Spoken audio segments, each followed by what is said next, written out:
Um, 2 points, which are really probably facets of the same point. One, we are very early in the study of biology, unlike things like physics and chemistry. And we are also in a different kind of scientific realm. Complex fields function very differently than simple fields. And unfortunately, our model of how science works is built on the places where we succeeded early.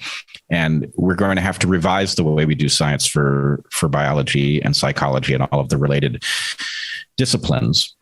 And I would say a couple things. One, I think there's a perception in certain camps. Very frequently, they are non-academic camps in which there's a recognition that there's something missing from evolutionary theory.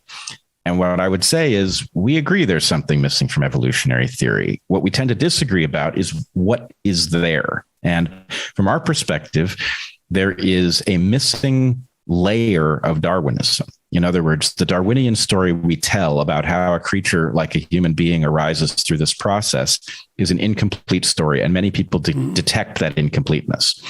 The question, though, is that an indicator of some divine force, a force outside of physics, something like that? Or is it an indicator that there is a Darwinian process that has yet to be described? Okay, so I really want to ask you guys about your opinion about this, because that's a real crucial issue as far as I'm concerned. So as far as I know, Darwin outlined both natural selection and sexual selection, and he put a fair emphasis on sexual selection.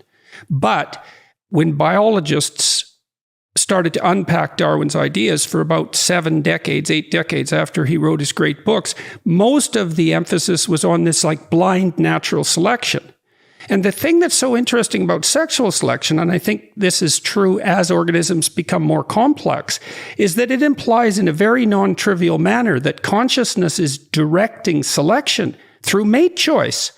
And so, this idea that we have that spirit compels matter to emerge towards complexity has something going for it that seems to me to be deeply rooted in Darwinian theories of sexual selection. It's like, and you see this emerging in very weird ways. So I'll give you one example that you may know of. I don't know if you've seen that YouTube video. I think it's from a BBC Nature documentary of that damn pufferfish making a Mandela sculpture at the bottom of the ocean. It's like 20 feet across, this thing. It's about 8 inches deep. This pufferfish is like this big. He spends 4 days making this incredible sculpture. And this is a bloody pufferfish.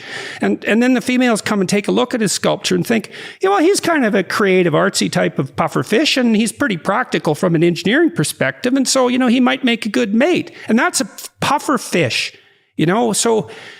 Well, and then in the bowerbirds, which are also extremely interesting examples of that, obviously they are being selected by the females in particular for high levels of creative intelligence and practical engineering skill. And so there is a role of conscious choice. So, because you keep hearing about the blind forces of natural selection, it's, yeah, fair enough. But what about sexual selection? And then what does that say about what consciousness is doing? And I don't think, I can't... Because that's not mechanistic in some way. That's all I have to say about that. I'd like to know what you think about all that. You're exactly right. Your sacrilege is dead on. And, you can detect that this is the error with the following version of the same puzzle, right? We swear that evolution does not look forward, right? On the other hand, we also swear that we are the products of evolution, and we certainly look forward. Right? We can project forward in time. So if it is true that selection can build a creature that can model the future, then is it true that evolution cannot model the future? That seems wrong, right? So anyway, we could parse the details of that. But the basic thing is, look, we are not dealing with Darwinism 1.0.